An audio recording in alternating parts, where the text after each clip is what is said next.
السلام عليكم ورحمة الله وبركاته kusoo dhawaada walaaleyna qiimiga badan oo channelkeena Zack Multimedia muuqaalkeena maanta wuxuu ku saabsan yahay sida aad mobilkaaga video aad u qurux badan sida aad ugu qaadi lahayd runtii asxaab ku xiran YouTube channelkaani ayaa waxay iga soo yar codsatay sida ugu wanaagsan ee loogu duubi karo muuqaal mobilka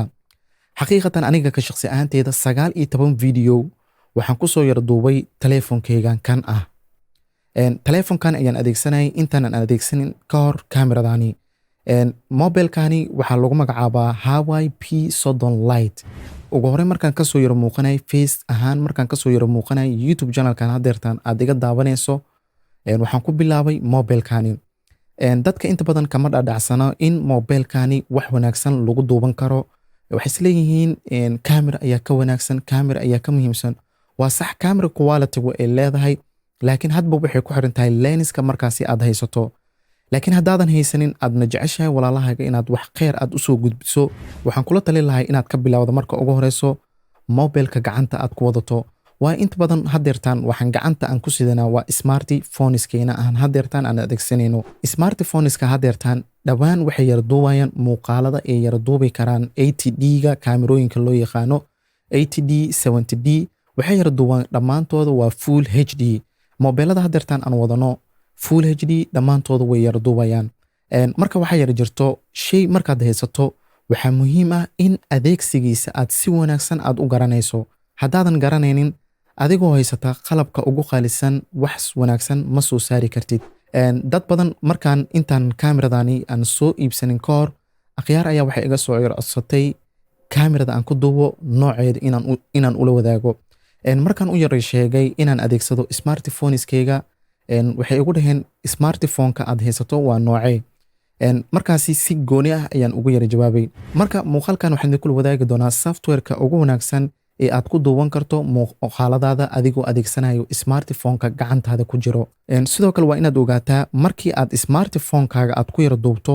muuqaal waxaa lagaaga baahanya inaad farsamo aad ku yara darto haddii ahaato kalarkiisa inaad saxdo sidoo kale haddii aad rabto codkiisa inaad sii hagaajiso ayaa aad iyo aad u wanaagsan marka kusoo dhawaada muuqaalkeena maanta intaan gudagelin muuqaalka ugu horeynba waxaan idin soo dhigi doonaa screen recordingka aan mobilkan ka yara duubayo qaybtan inta ayaan idin soo dhigi doonaa marka qaybtaas ayaad kala soconaysaan intaan bilaabo marka cashirka ugu horeyn marka labada kamera oo mobilada hadda dhawaanadan ay leeyihiin midee ayaa wanaagsan in muuqaal lagu duubo xaqiiqatan waxaa wanaagsan kameradan gadaal in aad muuqaal aad ku yara duubto waayo ayada ayaa megapixelkeeda uu weyn tan hore waxaa lagu talagalay kaliya in sawirada selfiga la iskaga yar qaado ayada waa ku duuban kartaa laakiin waxaad yara arkaysaa markaad sidaan oo kale aad ugu yara duubato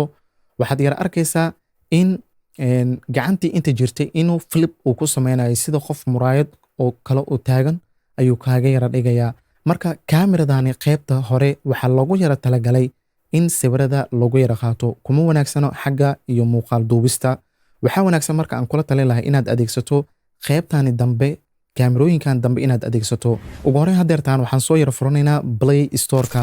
waayo Play Storeka ayaan kala soo degi doonaa softwareka waana software Flash ah ugu horreyn marka waxaan tagaynaa Google Play Storeka adiga meesha uu ku yaal adiga ayaa iga garanayo aniga meeshan ayuu igu jiraa kadib marka qaybta searchingka ayaa waxaan ku qorayaa open camera markaan open camera aan sidaan ugu yara qoro kaliya open camerada ayaan ku dhufanaynaa kaliya markaa deertaan waxaan naga yara codsanaya inaan install aan dhahno waayo aniga horey waa igu jiray waan iska delete garay waxaan rabaa inaan idin tusiyo sida ugu wanaagsan ugu horey marka waxaan leenahay install mobilkeena ayaan waxaan u ogolaanaynaa in softwarekani lagu soo yara shubo hadba marka waxay ku xiran tahay internetkaaga speedkiisa kadib marka hadeertaan installingka wuu noo dhameeyey kadib marka waxaan leenahay open markaan open aan dhahno kaliya waxaan leenahay allow kadibna waxaan kasii dooranaynaa okay marka hadeertaan sidaad ugu jeedo qaybtan ugu horeyso waa qaybtii sawirka marka anaga ma rabno qaybtan sawirka waxaan sixi doonaa kaliya qaybta videoga kaliya marka buttonkani oo videoga ayaad ka dooranaysaa kadibna waxaan leedahay allow markaad allow aad dhahdo sidaan ayuu kuugu soo bandhigayaa runtii kaamirooyinka hadeertaan socda sida 250D 200D 80D waxay yara duubaan full HD laakiin midda 250 d ayaa waxay yara duubtaa 4k marka mobilkaagana waxaad ku yara duubi kartaa muuqaal full HD ah marka ugu horreyn waxaan ku xulanaynaa qaybta iyo settingska markaan settingska aan usoo gudubno kaliya marka waxaan kaga baahannahay qaybtan video settings ee kaga qoran tahay kaliya asaga ayaan dooranaynaa markaan yara doorano ugu horreyn marka meeshan sidaad ugu jeedo video resolutionka waxaad iska yara fiirisaa in ay ku yara saaran tahay 19 20 10 markaan intaas aad ka yara doorato kaliya hadeertan waxaad u baahan tahay inaad video formatkaaga aad saxdo runtii format waa qaabka sida haddaad taqaano mp4 mp3 noocyadaas oo kale ayaa loola jeeda mpg markaa hadeertan waxaan u dooranaynaa in muuqaalkeena oo noogu yara duubo qaabka markaasi aan rabno waxaad yara furaysaa video format markaad yara furto kaliya waxaad ka yara qaadaysaa qaybtan defaultiga waxaad ka yara dhigaysaa mpg4 h 264 markaad intaas aad yara saxdo kaliya hadeertan waxaad imaanaysaa qaybtan ay ku qoran tahay audio source waa qaybta ugu muhiimsan ee codka tusaale audio source markaan ku dhufano ugu hore marka meeshan sidaad ugu jeedo waxaa ficta ku yara saaran camcorder waxaa laga yaabaa mararka qaarkood inaad yar adeegsan karto microphone sida booyaha oo kale marka waxaa wanaagsan inaad doorato external microphone if present inaad doorato hadeertan marka haddii kaasi aan dooranay muuqaalkeyga muxuu u baahan yahay inaan microphone aan u adeegsado miyaa lagaaga baahan yahay maya haddii microphone mar un la geliyo microphonekaasi kaagama baahno inaad adigoo yara sasaxdo kaliya qaybtaasi if presented ayaad ka dooranaysaa hadeertan qaybta hoose ayaan soo wadaynaa qaybtan video bitrate-ka waa video qualitygiisa waa inaad kordhisaa maadaama waxaan telephone uu yahay aysan camera aysan ahayn waa inaad qualitygiisa aad kordhisaa kaliya marka waxaad dooranaysaa video bitrate-ka mar allaale marka aad bitrate-kani aad kordhiso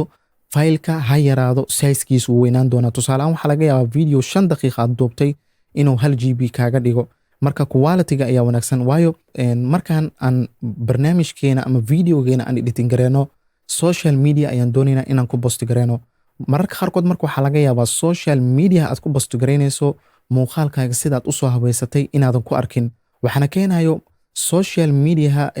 platformskaasi waxay samaynayaan videogaaga compress ayay saarayaan marka qualitygiisa ayay yara dilayaan marka si aysan sidaas u dhicin kaliya markaan waxaa ka doorataa 40 markaad 40 aad ka doorato kaliya markaa hadeertaan qodob un ayaa noo dhiman video frame rate-ka frame rate-kani adiga ayay ku khusaysaa haddii aad dooranayso 25 maxaase laga wadaa 25 30 24 maxaa laga wadaa kaliya marka waxaa laga yara wadaa oo ay tahay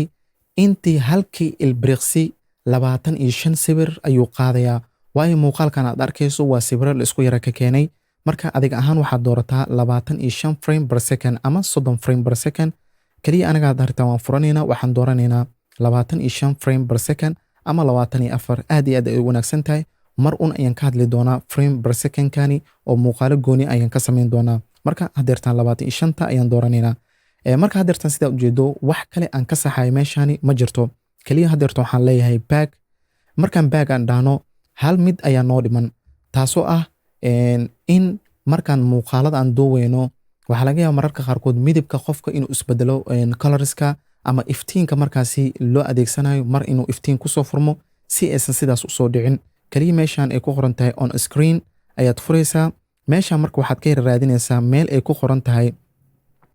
color balance log color balance logan ayaad ficta saaraysaa si uu kugu soo yar muuqdo tani marka waxay kaa saacidaysaa markaad video aad duuweyso nalka xajmi weyn markuu imaado meesha wuxuu kuu sameynayaa balansiga ama colorka kaama dilayo exposure-kani waa iftiinka exposure-kani waa muhiim sababtay tahay exposure-ka iyo color balansiga waa labo exposure-ka iftiin ayuu ku siinaya color balansigana mararka qaarkood aad arkayso muuqaalo qaarkood wax yar kadib qofka wejigiisa colorka saarnay inuu isyara bedelayo mar guduud mar cadaan uu noqonayo waa color balansiga ayaa laga yar haystaa mararka qaarkood waxaad yar arkaysaa qof muuqaal soo yara duubay kadibna mar iftiin ku yara furmayo mar madow ku yara furmayo taasina waxaa keenayso exposure-ka ayaa ka yara khaldan marka on show auto white balance ayaad fix saaranaysaa kaliya markaan hadeertan waxaan leenahay back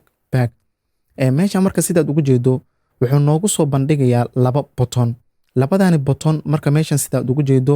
buttonkan ugu horeeyo waa in aad exposure-kaaga aad log gareysaa. intaanad exposure-kaada aadan log gareynin waxaa jirto exposure-ka inaad iska yara dhinto ayaa wanaagsan. meeshan pluska iyo minuska ku qoran ayaad dooranaysaa, exposure-ka dib ayaad u celinaysaa si uu kuu yar siiyo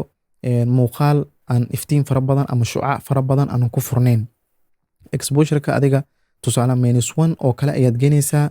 kadib waad ka soo yara baxaysaa. marka mar allaale intaadan muuqaalka duubin labadani button ficta saaro. buttonka koowaad wuxuu qaabilsan yahay exposure-ka, iftiin ziyaado kale xataa kuguma daraayo oo mar iftiin inuu kugu soo yara furo ama madow uu kugu soo yara furo ma sameynayo. marka exposure-ka log waa inaad saartaa, sidoo kale white balancing waa inaad log saartaa. kaliya markaas hadeertaan maxaad yara sugaysaa, kaliya waxay kaaga baahan tahay inaad recording aad dhahdo. kaliya waxaad leedahay buttonkaasi recordingka ayaad ku yara dhufanaysaa, sidaasna ayaad muuqaal wanaagsan aad iyo aad u qurux badan ayaad ugu duubi kartaa. waxaan rajeynayaa muuqaalkani kooban inuu aad iyo aad idin yara caawiyey. haddii uu muuqaalkani aad wax un aad ka faa'iiday, fadlan la wadaag asxaabtaada si ayagana uga yara faa'iidaystaan, kuwaasi oo jecel in ay muuqaalo qurux badan ay ku duubaan taleefanadooda. haddii aad nagu yar cusub tahay nagu soo biir adigoo taabanaya calaamadda subscribe-ka, kadibna furanaya gambaleelka si ay kuu soo yargaaraan muuqaal walbo aan soo gelino. waana ku mahadsan tahay daawashada muuqaalkan. ugu dambeyntiin waxaan idin leeyahay sidaas iyo nabadgelyo. wassalaamu calaykum waraxmatullaahi tacaala wabarakaatu. waa inoo muuqaal kale. guuleysta.